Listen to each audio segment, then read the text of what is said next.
بالله من الشيطان الرجيم بسم الله الرحمن الرحيم يا أيها النبي جاهد الكفار والمنافقين واغلظ عليهم ومأواهم جهنم وبئس المصير قال رسول الله صلى الله عليه وسلم الجهاد منذ بعثني الله إلى أن يقاتل آخر أمة الدجال رواه البيهقي অধ্যকার আয়োজিত মাদ্রাসা কর্তৃক আয়োজিত আজকের এই বাৎসরিক সিরাত সেমিনারের সম্মানিত সভাপতি ও বিজ্ঞ বিচারক মণ্ডলী ও আমার একরাম ও দূর দূরান্ত থেকে আগত জ্ঞান ছাত্র ভাইয়েরা আপনাদের সবাইকে জানাই আমার অন্তরের অন্তঃস্থল থেকে মুবারকবাদ। ঠিক সম্মানিত হাজিরিন, আজকে আমাদের যে বিষয়ে পুরস্কার দেব প্রত্যেকজনের ছবি তুললো, প্রত্যেকজনের বুঝছো না পরদিন ফেসবুক দিতে সম্মানিত হাজিরিন বুঝছো না বিশ্বনবী মুহাম্মদ সাল্লাল্লাহু আলাইহি ওয়াসাল্লামের জীবনটা ছিল সাবিলিল্লাহর উজ্জ্বল নমুনা। বিশ্বনবী সাল্লাল্লাহু আলাইহি ওয়াসাল্লাম তার নবুয়তি জীবনের একটি বিরাট অংশ জিহাদের ময়দানে জিহাদের কর্মকাণ্ড অতিবাহিত করেছেন। কারণ তিনি নিজেই বলেছেন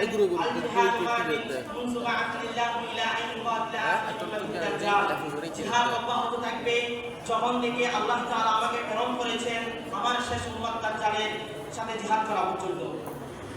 সম্মানিত উপস্থিতি, রাসূল করিম সাল্লাল্লাহু আলাইহি ওয়াসাল্লাম তিনি নিজেই জিহাদ পরিচালনা করেছেন, আবার অন্যদের মাধ্যমে তার দিক নির্দেশনা অনুযায়ী পরিচালনা করেছেন। সম্মানিত উপস্থিতি, আমরা ইতিহাস করলে জানা যায় যে নবী সাল্লাল্লাহু আলাইহি ওয়াসাল্লাম সশরীরে 27টি জিহাদের নেতৃত্ব দিয়েছেন এবং সাহাবা-য়ে-কেরামদের মাধ্যমে প্রায় 70টির মতো জিহাদের নেতৃত্ব দিয়েছেন। সুতরাং নবী সাল্লাল্লাহু আলাইহি ওয়াসাল্লাম প্রায় 100টির মতো জিহাদ পরিচালনা করেছেন। সম্মানিত হাজিরিন, নবী সাল্লাল্লাহু আলাইহি ওয়াসাল্লামের জিহাদি জীবন এক অন্যান্য বৈশিষ্ট্যের দাবিদার যা পৃথিবীর অন্য কোনো মহামানবের জীবনে নেই। নবী সাল্লাল্লাহু আলাইহি ওয়াসাল্লাম যেমন একজন শ্রেষ্ঠ সমরবীর, ঠিক তেমনিভাবে জিহাদের ময়দানে এক অসীম সাহসী মুজাহিদ। তিনি জিহাদের ময়দানে স্থিরতা কার্যকরতে প্রয়োজনের পরিপ্রেক্ষিতে শিরস্ত্রাণ ও দুটি লোহার পোশাক একত্রে পরিধান করেছেন। জিহাদের উদ্দেশ্য ময়দানে দ্বিধাহীন ভাষায় কবিতা পাঠ করেছেন, শাহাদাতের তামান্না পেশ করেছেন, বলিষ্ঠ কণ্ঠে জিহাদের ঘোষণা দিয়েছেন। দৃষ্টান্তস্বরূপ আমি আপনাদের সামনে নবী সাল্লাল্লাহু আলাইহি ওয়াসাল্লামের জিহাদের কাফেররা যখন গজওয়ায়ে উহুদের কিছুদিন পরে সাবের জুহরির চরণভূমি আক্রমণ করে নবী করিম সাল্লাল্লাহু আলাইহি ওয়াসাল্লামের সভাপতিত্বে মুজাহিদিনদের কাফেররা এই কাফেরদের দাওয়া করে, ফলে তারা পালিয়ে যায়। নবী করিম সাল্লাল্লাহু আলাইহি ওয়াসাল্লাম তাদের বদরের সাতাওয়াল ওয়াদি পর্যন্ত দাওয়া করে। নবী করিম সাল্লাল্লাহু আলাইহি ওয়াসাল্লামের জীবনের দিকে দৃষ্টিপাত করলে দেখতে পাই তিনি উহুদ, বদর, বনু সিদ্ধ, রওমাতুল চন্দল, খন্দক ইত্যাদি জিহাদে সশরীরে অংশগ্রহণ করে জিহাদের গুরুত্ব ও প্রয়োজনীয়তার বিরাট স্বাক্ষর রেখেছেন। বলিষ্ঠ কণ্ঠে জিহাদের ভাষণ দিয়েছেন, জিহাদের জন্য লোকদের উদ্বুদ্ধ করেছেন। খন্দক থেকে ফিরে এসে নবী করিম সাল্লাল্লাহু আলাইহি ওয়াসাল্লাম মদিনার সনদ ভঙ্গকারী বিদ্রোহী বনু কুরাইজার দুর্গ অবরোধ করেছেন। আক্রমণের তীব্রতা বৃদ্ধি করা হলে তারা বশ্যতা স্বীকার করতে রাজি হয়। তৎপরই নবী করিম সাল্লাল্লাহু আলাইহি ওয়াসাল্লাম 25 দিনেরও বেশি জিহাদের ময়দানে সময় কাটিয়েছেন এবং নবী করিম সাল্লাল্লাহু আলাইহি ওয়াসাল্লামের শেষ জিহাদ বা শেষ অভিযান ছিল তাবুক যুদ্ধ।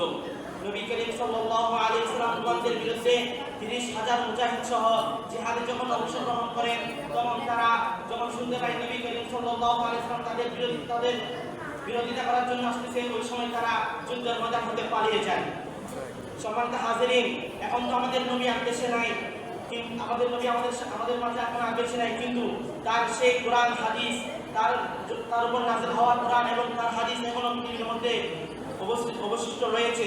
তিনি দুনিয়ার বুকে ইসলামকে প্রতিষ্ঠা করার জন্য অমরণ সংগ্রাম করে গিয়েছেন, দন্দান মুবারক শহীদ করেছেন, জালিম জিহাদের ময়দানে পেটে পাথর বেঁধেছেন, তার সত্ত্বেও কুফরি শক্তির কাছে মাথা নত করেননি।